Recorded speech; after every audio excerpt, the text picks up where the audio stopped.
Da Vinci resolve में colour grading करते time हम इफेक्ट्स, मास्क और डिफरेंट करेक्शंस अप्लाई करते हैं। लेकिन अगर हम नोट्स को सही से समझ नहीं रहे हैं तो हम चाहे जितना अच्छा ग्रेड कर लें, वो ग्रेड फंडामेंटली अनस्टेबल होता है। मे बी वो शॉट परफेक्ट लग रहा हो, लेकिन जब हम किसी और फुटेज पे वही सेम अप्रोच को यूज करते हैं तो कभी हमारी इमेज मडी लगती है, कभी हमारे इफेक्ट्स ज्यादा हार्श फील होते हैं और कभी क्वालिफायर्स इनकंसिस्टेंटली बिहेव करते हैं। और इसका रीजन होता है कि हम कलर ग्रेडिंग करते टाइम गलत नोट टाइप्स यूज करते हैं, क्योंकि जब तक हमारे नोट्स का लॉजिक क्लियर नहीं होता, हमारे ग्रेडिंग डिसीजन सिर्फ एक गेस वर्क होते हैं। इस वीडियो में हम फाउंडेशन से ये समझने वाले हैं कि हमारे रिजॉल्व के डिफरेंट नोट टाइप्स एक्चुअल में क्या करते हैं और किस सिचुएशन में हमें कौन सा नोट टाइप यूज करना चाहिए, यानी सीरियल, पैरेलल, लेयर, की mixer, RGB splitter and combiner कब यूज करना चाहिए, ये हम आज की वीडियो में सीखेंगे, जिससे हम अपने पूरे कलर ग्रेडिंग वर्कफ्लो को स्टेबल, प्रिडिक्टेबल और रिपीटेबल बनाएंगे।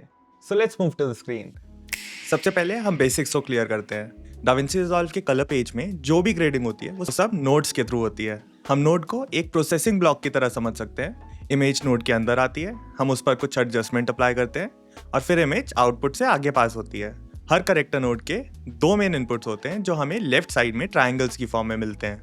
ग्रीन इनपुट हमारे वीडियो का आरजीबी इमेज सिग्नल होता है और ब्लू इनपुट हमारे अल्फा या मास्क का सिग्नल होता है जो हमारे पावर विंडोज, क्वालिफायर्स या मैजिक मास्क से आता है। इसी तरह नोड के राइट साइड में भी दो आउटपुट्स होते हैं जो स्क्वायर से डिनोटेड होते हैं। ग्रीन इमेज आउटपुट यानी आरजीबी चैनल्स को पास करता है और ब्लू हमारे अल्फा यानी हमारा मास्क का आउटपुट होता है। कलर पेज में हमारे नोट्स के अलावा लेफ्ट साइड में हमें एक इनपुट बॉक्स मिलता है और राइट साइड में एक आउटपुट बॉक्स।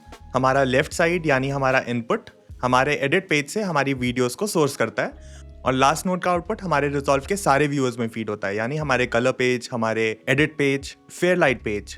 बट हमारे फ्यूजन व्यूअर्स इस फ्लो का पार्ट नहीं होते, इसलिए हमारे कलर पेज का पूरा signal flow left to right source से स्टार्ट होता है और आउटपुट पर एंड होता है।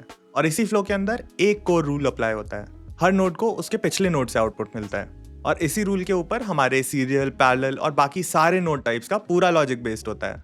अब हम स्टार्टिंग में ही एक इंपॉर्टेंट चीज को क्लियर कर लेते हैं। एक सिंगल करेक्टर नोड के अंदर हम primaries, log wheels, HDR wheels, curves, क्वालिफायर्स, power Windows सब कुछ यूज कर सकते हैं। तो फिर क्वेश्चन ये आता है कि अगर एक ही नोड में ये सब कुछ पॉसिबल है तो हम ग्रेडिंग को मल्टीपल नोड्स में स्प्लिट क्यों करते हैं? इसका सबसे पहला रीजन होता है कंट्रोल। अगर हम एक ही नोड में कॉन्ट्रास्ट, सैचुरेशन और टेम्परेचर को अप्लाई करते हैं तो हम इजीली आइसोलेट नहीं कर पाते कि हमारा कौन सा एडजस्टमेंट इमेज को कैसे अफेक्ट कर पा रहा है। इसीलिए प्रोफेशनल वर्कफ्लोज में मोस्ट इंपॉर्टेंट करेक्शंस को अलग अलग नोड्स में स्प्लिट करते हैं ताकि हम किसी भी नोड को Ctrl+D या नोड के नीचे से नंबर पर क्लिक करके ऑन या ऑफ कर पाएं, जिसके थ्रू हम करेक्शन का एग्जैक्ट इम्पैक्ट देख सकते हैं। और फिर दूसरा इंपॉर्टेंट रीजन होता है इफेक्ट्स लिमिटेशन। रिजॉल्व में एक करेक्टर नोड के अंदर सिर्फ एक ही OFX अप्लाई हो सकता है। इसका मतलब ये है कि अगर हमें मल्टीपल इफेक्ट्स यूज करने हैं तो उन्हें अलग अलग नोड्स में यूज करना पड़ेगा, कभी सीरियल में और कभी पैरेलल में। And by the way, correction node के अंदर के टूल्स एक फिक्स्ड इंटरनल ऑर्डर में प्रोसेस होते हैं, जिसका ऑर्डर हमें डाविंची के मैनुअल में दिया गया है। और इसी वजह से जब हम कभी कभी सेम एडजस्टमेंट को अलग नोड पर शिफ्ट करते हैं तो हमारा रिजल्ट थोड़ा डिफरेंट लगने लग जाता है। और यहीं से नोड स्ट्रक्चर का इंपॉर्टेंट स्टार्ट होता है, क्योंकि जब हम नोड्स को स्प्लिट करते हैं तो हम सिर्फ एडजस्टमेंट्स नहीं कर रहे होते, हम इमेज के सिग्नल फ्लो को कॉन्शियसली कंट्रोल कर रहे होते हैं कि वो कैसे यूज हो। तो with all that being said, अब हम आते हैं सबसे कॉमनली यूज नोड पर, सीरियल नोड्स। जब हम कलर पेज ओपन करते हैं तो बाय डिफॉल्ट रिजॉल्व एक करेक्टर नोड देता है। अगर हमें इस नोड के बाद में एक और सीरियल नोड ऐड करना हो तो हम इस नोड पर राइट क्लिक करके ऐड नोड और फिर ऐड सीरियल सिलेक्ट कर सकते हैं। बट कीबोर्ड शॉर्टकट्स के थ्रू ये और भी ईजी हो जाता है। अगर हम Alt+S को प्रेस करें तो सिलेक्टेड नोड के बाद में एक नया सीरियल नोड ऐड हो जाता है और अगर हम Shift+S को क्लिक करें तो हमारे सिलेक्टेड नोड से पहले एक सीरियल नोड ऐड हो जाएगा। सीरियल नोड्स का बिहेवियर काफी स्ट्रेट फॉरवर्ड होता है। हमारी इमेज पहले एक नोड से पास होती है, फिर नेक्स्ट नोड से और फिर उसके बाद वाले नोड से। हर नया नोड सिर्फ वही इमेज को प्रोसेस करता है जो उसके पिछले नोड के सारे ऑपरेशंस के बाद में बनी हो, यानी हर नोड लास्ट कनेक्टेड नोड का आउटपुट देखता है, उसमें हमने जो भी ऑपरेशंस किए होंगे उसके बाद का आउटपुट। अब हम एग्जांपल के थ्रू देखते हैं कि सीरियल नोड्स ऑर्डर डिपेंडेंट क्यों होते हैं। हम यहाँ पे Alt+S को प्रेस करते हैं और एक सीरियल नोड ऐड कर लेते हैं। अब हम पहले नोड पे जाते हैं और यहाँ पे अपनी सैचुरेशन को 0 कर देते हैं। इस पॉइंट पर हम देख सकते हैं कि हमारी image completely black and white हो गई है। अब जब हम दूसरे नोड पर जाते हैं और वहाँ पे हम सैचुरेशन को वापस इंक्रीज करते हैं, जैसे यहाँ पे अगर हम इसको 100 कर दें तो हम क्लियरली देख सकते हैं कि हमारे कलर्स वापस नहीं आ रहे। और इसका रीजन सिंपल है, हमारे सेकेंड नोड को वही इमेज मिल रही है जो पहले से ही ब्लैक एंड व्हाइट है। यानी जो हमारे फर्स्ट नोड ने ऑपरेशन किया है उसके बाद जो भी इमेज क्रिएट हुई है उसका आउटपुट ही सेकंड नोड देख सकता है। मतलब हमारे सेकंड नोड के पास में कलर वापस लाने के लिए कोई भी इन्फॉर्मेशन ही नहीं है, क्योंकि हर नोड को उसके पिछले नोड का आउटपुट मिलता है। और इसी वजह से सीरियल नोड्स में नोड ऑर्डर बहुत क्रिटिकल होता है। अगर हम किसी चीज को पहले नोड में डिस्ट्रॉय कर दें तो बाद के नोड्स यूज करके हम उसको मैजिकली वापस नहीं ला सकते। और इस बिहेवियर को समझने के बाद ये क्लियर हो जाता है कि हम रियल प्रोजेक्ट्स में सीरियल नोड्स को किस टाइप के काम के लिए यूज करते हैं। सीरियल नोड्स ज्यादातर उन करेक्शंस के लिए होता है जो पूरी इमेज पर अप्लाई होते हैं, जैसे noise reduction, exposure correction, white balance, overall contrast और टोनल शेपिंग या फिर CST यानी कलर स्पेस ट्रांसफॉर्म। ये सब ऑपरेशंस हमारी इमेज के बेस स्ट्रक्चर को चेंज करते हैं और इसलिए इन्हें एक के बाद एक सीरियल फ्लो में रखना सबसे प्रेडिक्टेबल होता है। यानी एक सिंपल रूल याद रखते हैं, अगर करेक्शन ग्लोबल है और हमारी पूरी इमेज को हमने इफेक्ट कराना है तो हम सीरियल नोड्स यूज करेंगे। और इसी वजह से बिगनर्स के लिए भी सीरियल नोड सबसे सेफ और प्रेडिक्टेबल नोड टाइप होता है। अब हम एक छोटा लेकिन बहुत प्रैक्टिकल कॉन्सेप्ट देखते हैं, आउटसाइड नोड। जैसे अगर हम नोड 1 पर जाके यहाँ पे एक क्वालिफायर के थ्रू स्किन का मास्क क्रिएट करते हैं, और इस नोड में जैसे अगर हम स्किन टोन्स को बैलेंस कर देते हैं या हम एक्सपोजर को एडजस्ट करते हैं, और अब अगर हमें नेक्स्ट नोड में स्किन को छोड़कर बाकी पूरी इमेज पर काम करना है तो यहीं पर हमारे आउटसाइड नोड का यूज होता है। आउटसाइड नोड को क्रिएट करने के लिए हम Alt+O को प्रेस करते हैं तो रिजॉल्व ऑटोमेटिकली प्रीवियस नोड का अल्फा चैनल लेता है और उसे इन्वर्ट कर देता है। यानी हमारे लास्ट नोड की सिलेक्शन का इन्वर्टेड वर्जन अब इसमें फीड हो रहा है। प्रैक्टिकल वर्कफ्लो यूजुअली ऐसे ही होता है, पहले नोड स्किन करेक्शन के लिए होता है और उसके बाद में हम एक आउटसाइड नोड क्रिएट करते हैं जिसमें हम बैकग्राउंड का एक्सपोजर या बैकग्राउंड का कलर एडजस्टमेंट करते हैं। इस अप्रोच से हमारा वर्कफ्लो क्लीन रहता है और मैनुअल मास्क इन्वर्जन की जरूरत ही नहीं पड़ती। अब हम आते हैं बहुत ही इंपॉर्टेंट नोड टाइप पर, पैरेलल नोड्स। पैरेलल नोड्स का मतलब होता है कि एक बेस इमेज से हम मल्टीपल इंडिपेंडेंट करेक्शंस बनाना चाहते हैं और यहाँ पे हमारी करेक्शंस एक दूसरे के बाद अप्लाई नहीं होती, यानी हर करेक्शन अपनी अलग ब्रांच में होती है। यानी हमारी एक पैरेलल ब्रांच दूसरी ब्रांच के चेंजेस को देख या फिर उसको अफेक्ट नहीं कर सकती। पैरेलल नोड ऐड करने के लिए हम Alt+P को प्रेस करते हैं, रिजॉल्व ऑटोमेटिकली एक पैरेलल मिक्सर ऐड कर देगा और साथ में ही एक नई पैरेलल ब्रांच भी बना देगा। और यहाँ पे सबसे इंपॉर्टेंट बात यह है, पैरेलल स्ट्रक्चर के अंदर जितनी भी ब्रांचेस होती हैं वो सब सेम बेस इमेज को एज इनपुट यूज करती हैं, यानी हर ब्रांच को बिल्कुल सेम अनमॉडिफाइड इमेज मिल रही होती है। और हमारा कोई भी पैरेलल नोड किसी दूसरी ब्रांच के ऑपरेशंस की बाद वाली इमेज को प्रोसेस नहीं करता और एंड में पैरेलल मिक्सर इन सब ब्रांचेस के रिजल्ट्स को आपस में इक्वली ब्लेंड कर देता है। और अगर हम थोड़ी निटिग्रिटी में जाएं तो इंटरनली पैरेलल मिक्सर हमारे बेस नोड के सिग्नल का रेफरेंस लेता है और हर ब्रांच ने इमेज में जो भी चेंजेस किए हैं उनको कैलकुलेट करता है और फिर उन चेंजेस को बेस इमेज पर अप्लाई करके ब्लेंड कर देता है। और इसी वजह से हमारे पैरेलल नोड्स के अंदर क्वालिफायर्स स्टेबल रहते हैं और आइसोलेटेड करेक्शंस क्लीन और प्रेडिक्टेबल लगते हैं। जैसे यहाँ अगर हम एक पैरेलल स्ट्रक्चर क्रिएट करते हैं और उसके अंदर हम 2 ब्रांचेस बना लेते हैं और फर्स्ट पैरेलल ब्रांच में हम सैचुरेशन को 0 कर देते हैं और दूसरी पैरेलल ब्रांच में हम सैचुरेशन को 100 कर देते हैं। अब जब ये दोनों ब्रांचेस पैरेलल मिक्सर पर आकर आपस में ब्लेंड होती हैं तो हम देखते हैं कि फाइनल इमेज वापस अपनी बेस लाइन पर आ जाती है और ना हमारी इमेज ब्लैक एंड व्हाइट लगती है और ना ही ओवर सैचुरेटेड। और इसका मतलब ये है कि दोनों parallel branches original base image को देख रही थी, एक ब्रांच ने दूसरी ब्रांच के डेटा को डिस्ट्रॉय नहीं किया, यानी हमारा फाइनल आउटपुट सिर्फ दोनों ब्रांचेस के कंबाइंड इफेक्ट से बना है। तो एक में सैचुरेशन 0 थी और दूसरे में 100 थी, तो फाइनल इमेज में इक्वली ब्लेंड होके हमारा बेसलाइन लेवल पे यानी 50 पे आ गया, जो कि नॉर्मल सैचुरेशन होती है।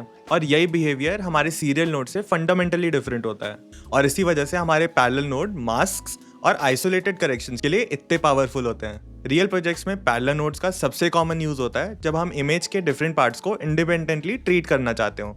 जैसे मान लो हमारे शॉट में हमें स्किन टोन्स पे काम करना है या कोई पार्ट ऑफ द इमेज पे कंट्रोल करना है और साथ ही स्काई पर सेपरेट एडजस्टमेंट चाहिए, और अगर ये सब हम सीरियल नोड्स के थ्रू करें तो एक करेक्शन हमारी दूसरी करेक्शन के डेटा को अफेक्ट करना स्टार्ट करेगी।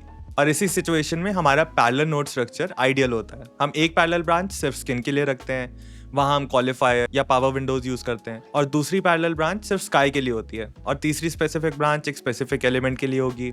यानी हर ब्रांच अपना मास्क या क्वालिफाई यूज करती है, लेकिन सब branches same unmodified base image को देख रही होती हैं। और इसका डायरेक्ट बेनिफिट ये होता है कि हमारे क्वालिफायर्स भी ज्यादा एक्यूरेट होते हैं क्योंकि वो बेस इमेज को देख रहे हैं, क्योंकि हमारे कोई भी पैरेलल नोड के एडजस्टमेंट हमारे दूसरे पैरेलल नोड के मास्क को डिस्टॉर्ट नहीं कर रही है। और इसी वजह से प्रोफेशनल वर्कफ्लोज में मास्क बेस्ड काम यूजुअली पैरेलल नोड्स में होता है। और अब साथ में हम एक और कैटेगरी देखते हैं जिसमें पैरेलल नोड्स का यूज बहुत ज्यादा सेंस बनाएगा। इफेक्ट्स जैसे हमारा हेलेशन, ग्लो, सॉफ्ट डिफ्यूजन या subtle light wraps additive effects होते हैं। मतलब ये इफेक्ट्स हमारी इमेज के ऊपर कुछ ऐड कर रहे होते हैं और हमारे इमेज के बेस स्ट्रक्चर को रीबिल्ड नहीं करते हैं। अगर हम इन इफेक्ट्स को सीरियल नोड्स में यूज करें तो हमारा बेस ग्रेड डायरेक्टली अफेक्ट हो जाता है। हमारे कॉन्ट्रास्ट का मैट डिस्टॉर्ट हो जाएगा, हमारे हाइलाइट्स मडी फील देने लगेंगे और हमारी इमेज धीरे धीरे आर्टिफिशियल लग सकती है। यानी हम कलर ग्रेडिंग करते हुए अपने इफेक्ट्स को फुल्ली यूटिलाइज ही नहीं कर सकते। इसीलिए इन इफेक्ट्स को पैरेलल ब्रांचेस में रखना ज्यादा क्लीन अप्रोच होता है। पैरेलल ब्रांच में ये सारे इफेक्ट्स बेस इमेज को क्लीन स्टेट में रीड करते हैं और इफेक्ट्स की स्ट्रेंथ भी इंडिपेंडेंट रहती है। और इस अप्रोच से हमारा बेस ग्रेड सेफ रहता है और हमारी इमेज ज्यादा नेचुरल और फिल्म लाइक लगती है। और इसी वजह से हाई एंड वर्कफ्लोज में हिलेशन और ग्लो हमेशा पैरेलल या लेयर बेस्ड स्ट्रक्चर में रहते हैं। अब हमें ये तो पता चल गया कि पैरेलल नोड्स यूजफुल क्यों हैं। अब हम ऐसे भी सिचुएशंस देख लेते हैं जहाँ पे हमें ये यूज नहीं करने हैं। पैरेलल नोड्स पावरफुल होते हैं लेकिन हर सिचुएशन के लिए ये सही चॉइस नहीं है। कुछ ऑपरेशंस इमेज के स्ट्रक्चर को डायरेक्टली और हेवीली इफेक्ट करती है, जैसे ब्लर, शार्पन या हेवी कॉन्ट्रास्ट शेपिंग। अगर हम ब्लर जैसे इफेक्ट्स को पैरेलल ब्रांचेस में ब्लेंड करते हैं तो हमारी एजेस पर आर्टिफैक्ट्स आ सकते हैं और हमारी इमेज अननेचुरल और इनकंसिस्टेंट लग सकती है।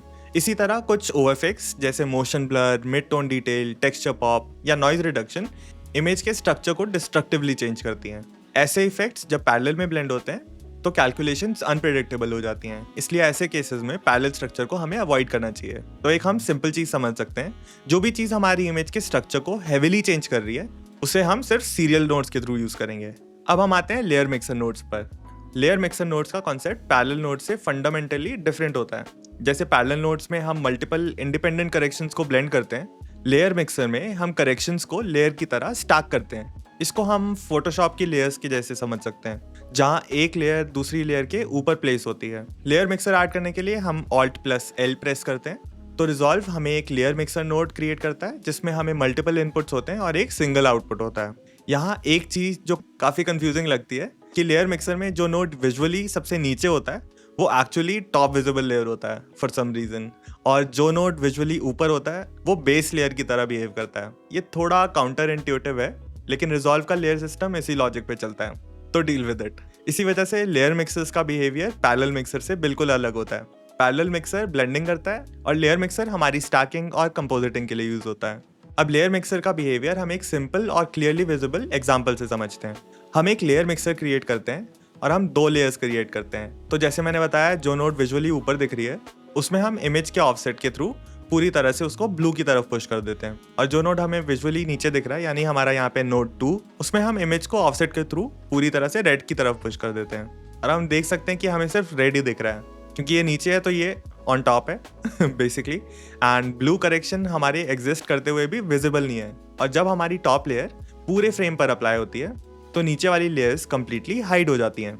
अब हम इस सेकंड नोड पे यानी रेड वाले नोड पे हम एक सर्कुलर पावर विंडो क्रिएट कर देते हैं। तो जैसे हम पावर विंडो को ऐड करते हैं तो हम क्लियरली देख सकते हैं कि विंडो के अंदर अब हमें रेड वाली लेयर विजिबल है और बाहर हमें ब्लू वाली लेयर विजिबल है, और यहीं से हमारे लेयर मिक्सर का कोड लॉजिक क्लियर हो जाता है। यानी नीचे वाली लेयर्स हमारी तभी विजिबल होंगी जब हमारी टॉप लेयर के अंदर किसी फॉर्म की ट्रांसपेरेंसी होती है, और ये ट्रांसपेरेंसी हमारी पावर विंडो से आ सकती है, हमारी क्वालिफायर से, या फिर हमारी की टैब में अगर हम इसकी अल्फा या गेन वैल्यू को रिड्यूस कर दें तो भी ये ट्रांसपेरेंसी हम देख सकते हैं। और इसीलिए लेयर मिक्सर एक स्टैकिंग का टूल नहीं होता, ये एक प्रॉपर कंपोजिटिंग टूल है। और इसी कंपोजिटिंग लॉजिक की वजह से अगर हम लेयर मिक्सर नोड पे एक राइट क्लिक करें तो हम यहाँ पे कंपोजिट मोड्स देख सकते हैं, और जैसे अगर हम यहाँ पे ऐड यूज करते हैं तो हमारी लेयर्स की पिक्सल वैल्यूज लिटरली ऐड हो जाएंगी। और अगर यहाँ पे हम इनको दोनों को रीसेट कर दें तो हम देख सकते हैं कि हमारी इमेज इंस्टेंटली ज्यादा ब्राइट हो गई है क्योंकि लेयर मिक्सर इन दोनों की वैल्यूज को ऐड कर दे रहा है। एंड इसी वजह से लेयर मिक्सर का यूज ज्यादातर क्रिएटिव लुक्स के लिए होता है, जैसे film emulation, overlays, bleach bypass या फिर टेक्सचर बेस्ड लुक्स। और नेक्स्ट अब हम ऐसे नोड पे आते हैं जो इमेज के कलर्स के साथ में काम ही नहीं करता। इस नोड का काम होता है सिर्फ अल्फा चैनल्स यानी मास्क के साथ में काम करना। इस नोड का नाम है की मिक्सर नोड। की मिक्सर का पर्पस इमेज को ग्रेड करना नहीं होता, इसके थ्रू हम मल्टीपल मास्क को कंबाइन कर सकते हैं। मान लो हमारे पास में एक नोड है जिसमें हमने पावर विंडो बनाया हुआ है और एक दूसरा नोड है जिसमें हमने क्वालिफायर के थ्रू एक सिलेक्शन क्रिएट की है, और अगर हम चाहते हैं कि ये दोनों मास्क मिलकर एक सिंगल क्लीन मास्क बनाएं तो ऐसे में ही हम की मिक्सर को यूज करते हैं। की मिक्सर ऐड करने के बाद हम दोनों नोड्स के ब्लू आउटपुट्स यानी हमारे जो अल्फा आउटपुट्स हैं उनको हम की मिक्सर के इनपुट्स में ऐड कर देंगे। बाय डिफॉल्ट हमारा की मिक्सर इन मास्क को मर्ज कर देता है और की टैब के अंदर जाकर हम मास्क लॉजिक को कंट्रोल कर सकते हैं। और ये टेक्निक हमारी ब्यूटी वर्क, स्किन आइसोलेशन और कॉम्प्लेक्स सिलेक्शंस के लिए बहुत पावरफुल होता है। और नेक्स्ट अब हम थोड़ी एडवांस टेरिटरी को टच करते हैं, स्प्लिटर और कंबाइनर नोड्स। ये दोनों नोड्स हमेशा पेयर में यूज होते हैं। हमारे स्प्लिटर नोड का काम होता है कि हमारी एक नोड या हमारी इमेज का 3 अलग ब्रांचेस में उसको स्प्लिट करना। हर ब्रांच सिर्फ एक ही कलर चैनल को रिप्रेजेंट करती है, जैसे टॉप वाली रेड को कर रही है, मिडिल वाली ग्रीन को एंड लोअर वाली ब्लू को, RGB। इस स्टेज पर हर ब्रांच एक ब्लैक एंड व्हाइट इमेज जैसी दिखती है, जैसे हम नोड में देख सकते हैं। और इसका रीजन ये है कि हर ब्रांच में सिर्फ एक ही चैनल की इंफॉर्मेशन अवेलेबल है और इन सब का आउटपुट जा रहा है एक कंबाइनर नोड में। और कंबाइनर नोड का काम होता है कि इन 3 ब्रांचेस को रिस्पेक्टिव चैनल्स में वापस लाना, यानी जो इसने RGB स्प्लिट किया है इसको वापस कंबाइन कर रहा है और इन 3 चैनल्स को वापस मर्ज करके एक फाइनल फुल कलर इमेज बना रहा है। इस स्ट्रक्चर का मेन बेनिफिट ये होता है कि हम इंडिविजुअली कलर चैनल्स पर डायरेक्टली काम कर सकते हैं बिना बाकी चैनल्स को अफेक्ट किए। And to be honest, splitter और combiner nodes daily grading workflow का पार्ट नहीं होते। ये बिगिनर वर्कफ्लोज के लिए भी रिक्वायर्ड नहीं होते, लेकिन जब कभी हमें चैनल लेवल प्रॉब्लम्स आती हैं तो ये नोड्स बहुत पावरफुल होते हैं। जैसे अगर किसी एक कलर चैनल में ज़्यादा नॉइज है या किसी स्पेसिफिक चैनल में कलर पॉल्यूशन है, या अगर हमें पर चैनल फिल्म ग्रेन को अप्लाई करना हो, या कभी कभी सिर्फ लूमा इन्फॉर्मेशन पर शार्पनिंग करनी होती है ताकि कलर चैनल्स को डिस्टॉर्ट ना हो। Anyways, these are all advance topics. ऐसे एडवांस सिचुएशंस में स्प्लिटर और कंबाइनर नोड्स बहुत क्लीन और कंट्रोल्ड सोल्यूशन देते हैं। एंड एक्चुअली ये नॉइज रिडक्शन में बहुत यूजफुल टूल है, but that is a topic for another video. और अगर अभी ये थोड़ा कॉम्प्लेक्स लग रहा है तो वो बिल्कुल नॉर्मल है।